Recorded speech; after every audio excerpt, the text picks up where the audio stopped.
G'day everyone, welcome to part 5 of the Xray xb4 buggy build series. In this part we are going to be putting the uprights and upper camber links onto the rear transmission housing. Purely to save on time, I have gone ahead and I have done one side, so this is what we'll be ending up with the uprights, the drive shafts, the camber links, the hexes. So this is what we'll be doing for the left side.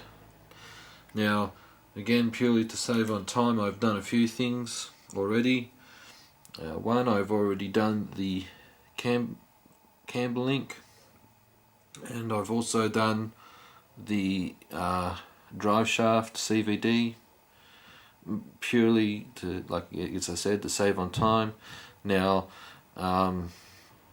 if you haven't seen me, if this is the first video that you're watching, you can I'll be putting all these videos into a playlist so you can watch them from start to finish.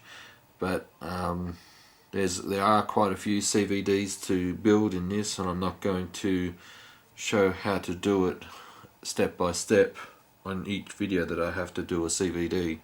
So if you go back into probably the second or third video, there's a few CVDs that get I show you how to build them.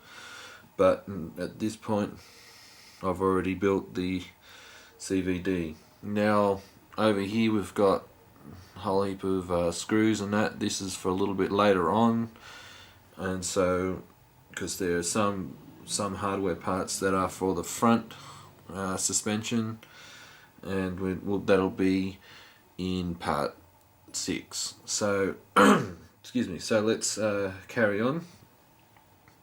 Now with the camber link, as I said, I've already done it.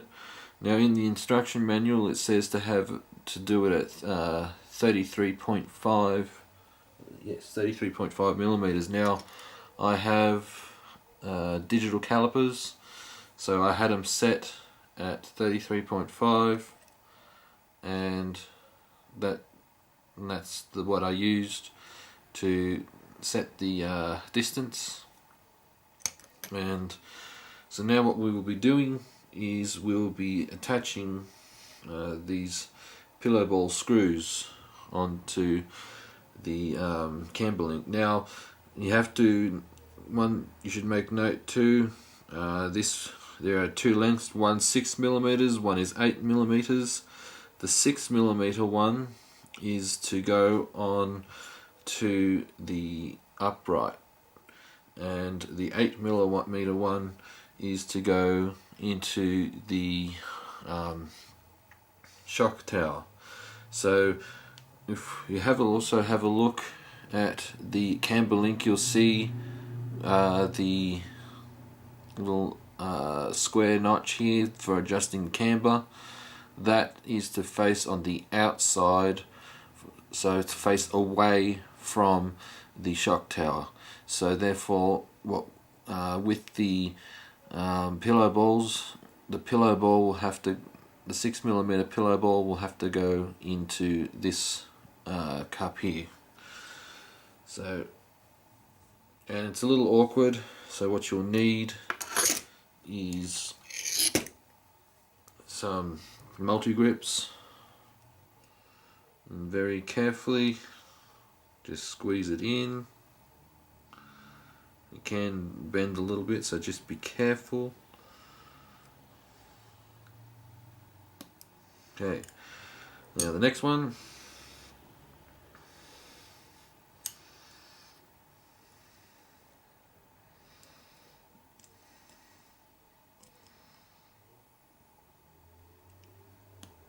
Okay, so that's that part done. Now what we'll do is we'll put the bearings into the upright here. Now we'll put the shaft through. Now at this point we need a pin, and this pin will go in through here. Now we put the drive hex on. Now what we need is a 1.5mm hex, so we can screw it on, because this hex is also a clamp type.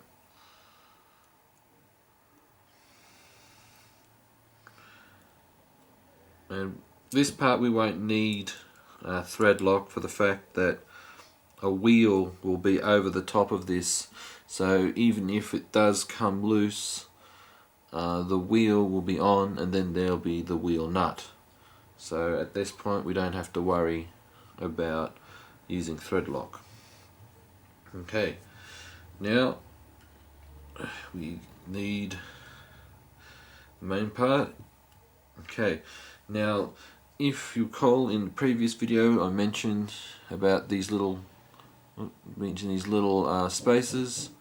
The reason for these spaces is what these will do is these are shims that will go in between here, and what it does is it actually adjusts the wheelbase.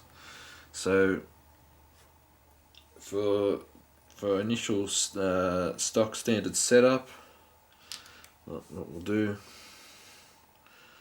is it actually is to go up the front end of the suspension arm. And also take note too, I should mention, with the shaft here you have a notch. Now if you look closely, you probably won't be able to tell from on camera, but when you get your kit and look closely, you'll see it's slightly offset. So therefore this is the wrong way around for here, so we want it to be facing this way. So therefore what we'll do is we'll just put the shaft in, then we'll put the little washer on. Now very carefully, without losing the washer, put the drive shaft into the drive cup, and put it through. Okay, now with our 1.5mm hex driver, with a grub screw,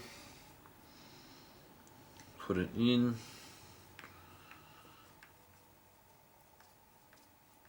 And again, folks, don't over tighten it. As soon as you feel it go tight, you stop. Check to make sure it moves freely, which it does. Okay, now we'll put on the camber links. So now here on the shock tower there are various holes, and there are also various holes here on the upright.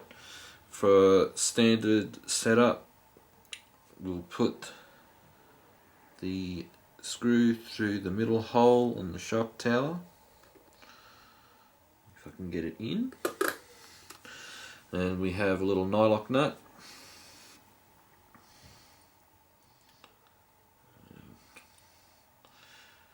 You have to excuse me folks, I've got to turn it around here.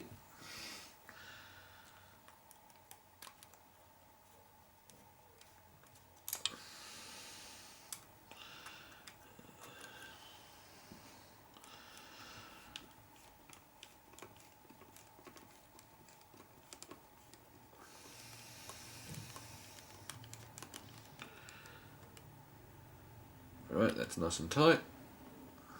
Just gently work that out.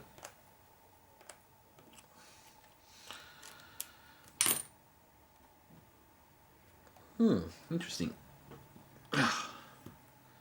Somehow it's gotten stuck. Okay folks, give me a sec.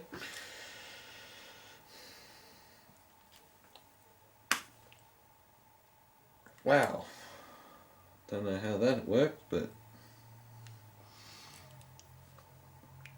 got stuck in there. Alright, now Next part, for standard setup, as I mentioned, there are several holes. We put it into the middle one. I should also mention too that I've also put the wing mounts onto the shock tower. Again, that's just purely to save time. I mean, it's not that hard to put a wing mount on. It's just a couple of screws.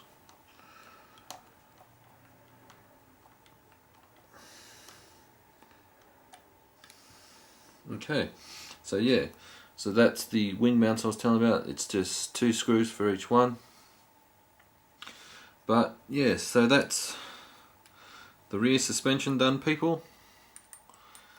And stay tuned for part 6, where we'll be doing the front suspension and steering.